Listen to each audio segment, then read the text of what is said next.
नमस्कार दोस्तों, आप सभी का स्वागत है अपने ही चैनल जीके माध्यिका पर। दोस्तों आज की इस वीडियो में बायोलॉजी के 25 क्वेश्चन देखेंगे।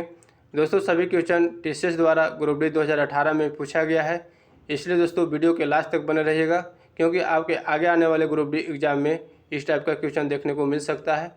तो चलिए दोस्तों शुरू करते हैं पहले प्रश्न से। दोस्तों पहला प्रश्न है, रक्त में यूरिक अम्ल की अधिकता किसका लक्षण है? रक्त में यूरिक अम्ल की अधिकता किसका लक्षण है? गठिया का लक्षण है। ऑप्शन बी सही हो जाएगा। अगला प्रश्न है, एड्स का विषाणु शरीर में किसको नष्ट कर देता है? एड्स का विषाणु शरीर में किसको नष्ट कर देता है? प्रतिरक्षा तंत्र को नष्ट कर देता है। ऑप्शन ए सही हो जाएगा। ठीक है, अगला प्रश्न देखते हैं। मलेरिया परजीवी का प्राथमिक परपोषी कौन सी है? मलेरिया परजीवी का प्राथमिक परपोषी कौन सी है? मादा एनोफिलीज। ऑप्शन सी सही हो जाएगा, मादा एनोफिलीज। अगला प्रश्न है, सिरोसिस रोग शरीर के किस अंग को प्रभावित करता है? सिरोसिस रोग शरीर के किस अंग को प्रभावित करता है? जिगर को। ऑप्शन बी सही हो जाएगा। ठीक है, अगला प्रश्न देखते हैं। खसरा रोग किसकी वजह से होता है? खसरा रोग किसकी वजह से होता है? विषाणु की वजह से होता है। ऑप्शन सी सही हो जाएगा। ठीक है, अगला प्रश्न देखते हैं। मलेरिया से प्रभावित होने वाला कौन सा अंग है? मलेरिया से प्रभावित होने वाला कौन सा अंग है? पलिया यानी तिल्ली। ऑप्शन बी सही हो जाएगा। ठीक है, अगला प्रश्न देखते हैं। निम्नलिखित में से कौन सा एक कैल्शियम का समृद्ध स्रोत नहीं है? निम्नलिखित में से कौन सा एक कैल्शियम का समृद्ध स्रोत नहीं है? गाजर। ऑप्शन डी सही हो जाएगा, गाजर। दोस्तों गाजर जो है विटामिन ए का समृद्ध स्रोत है। ठीक है दोस्तों, अगला प्रश्न देखते हैं। घाव को भरने में सहायक विटामिन कौन सा है? घाव को भरने में सहायक विटामिन कौन सा है? Vitamin C. ऑप्शन बी सही हो जाएगा। ठीक है, अगला प्रश्न देखते हैं। कौन सा विटामिन शरीर में कैल्शियम के अवशोषण को बढ़ाता है?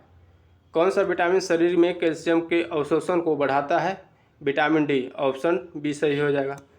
अगला प्रश्न है, निम्नलिखित में से फंक ने किसका आविष्कार किया था? निम्नलिखित में से फंक ने किसका आविष्कार किया था? विटामिन का आविष्कार किया था। ऑप्शन ए सही हो जाएगा। ठीक है, अगला प्रश्न देखते हैं। अगला प्रश्न है, रेटिनॉल मुख्य रूप से किससे संबंधित है? रेटिनॉल मुख्य रूप से किससे संबंधित है? विटामिन ए से संबंधित है। ऑप्शन डी सही हो जाएगा। अगला प्रश्न है, विटामिन के का मुख्य कार्य किससे संबंधित है? विटामिन के का मुख्य कार्य किससे संबंधित है? खून के जमने से संबंधित है। ऑप्शन बी सही हो जाएगा। ठीक है, अगला प्रश्न देखते हैं। अगला प्रश्न है, मानव शरीर में पिट्यूटरी यानी पीयूष ग्रंथि कहाँ स्थित होती है?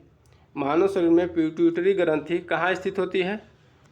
मस्तिष्क के तले पर। ऑप्शन ए सही हो जाएगा। ठीक है, ऑप्शन ए सही हो जाएगा, मस्तिष्क के तले पर स्थित होती है। अगला प्रश्न है, मानव शरीर की वह ग्रंथि जो एंजाइम और हार्मोन दोनों स्रावित करती है। मानव शरीर की वह ग्रंथि जो एंजाइम और हार्मोन दोनों स्रावित करती है, कौन सी ग्रंथि है दोस्तों? अग्नाशय ग्रंथि। ऑप्शन सी से हो जाएगा, अग्नाशय ग्रंथि। अगला प्रश्न देखते हैं।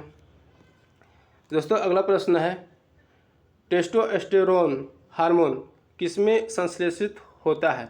टेस्टोस्टेरोन हार्मोन किसमें संश्लेषित होता है? वृषण। ऑप्शन बी सही हो जाएगा, वृषण में संश्लेषित होता है। अगला प्रश्न है, मानव शरीर में इंसुलिन का उत्पादन कहाँ होता है? मानव शरीर में इंसुलिन का उत्पादन कहाँ होता है? अग्नाशय में होता है। ऑप्शन सी सही हो जाएगा। ठीक है, अगला प्रश्न देखते हैं।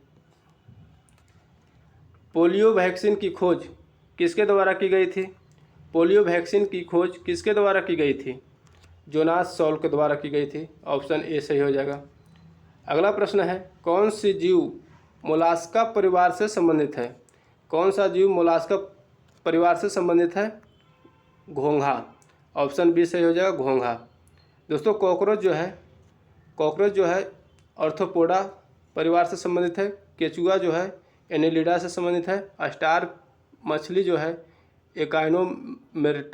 एकाइनोडमेर्टा से संबंधित है। ठीक है दोस्तों, अगला प्रश्न देखते हैं। अगला प्रश्न है, हेमाटोलॉजी का अध्ययन किससे संबंधित है? हेमाटोलॉजी का अध्ययन किससे संबंधित है? रक्त से संबंधित है, ऑप्शन बी सही हो जाएगा।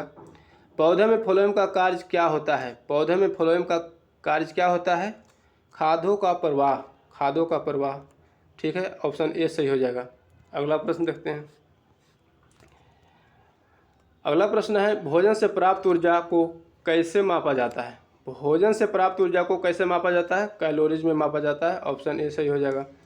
अगला प्रश्न है रक्त का कौन सा घटक ऑक्सीजन का परिवहन करता है? रक्त का कौन सा घटक ऑक्सीजन का परिवहन करता है? आरबीसी, ऑप्शन डी सही हो जाएगा। अगला प्रश्न है नाड़ी की धड़कन यानी पल्स बीट किससे मापी जाती है? नाड़ी की धड़कन किससे मापी जाती है? धमनी से मापी जाती है, ठीक है दोस्तों, ऑप्शन सी सही हो जाएगा। अगला प्रश्न है मांसपेशियों की थकान किसके संचयन की वजह से होती है? मांसपेशियों की थकान किसके संचयन की वजह से होती है? लैक्टिक अम्ल, ऑप्शन ए सही हो जाएगा, ठीक है। अगला प्रश्न देखते हैं और दोस्तों आखिरी प्रश्न है एलिसा निम्नलिखित में से क्या है? एलिसा निम्नलिखित में से क्या है? एड्स का पता लगाने के लिए एक जांच है।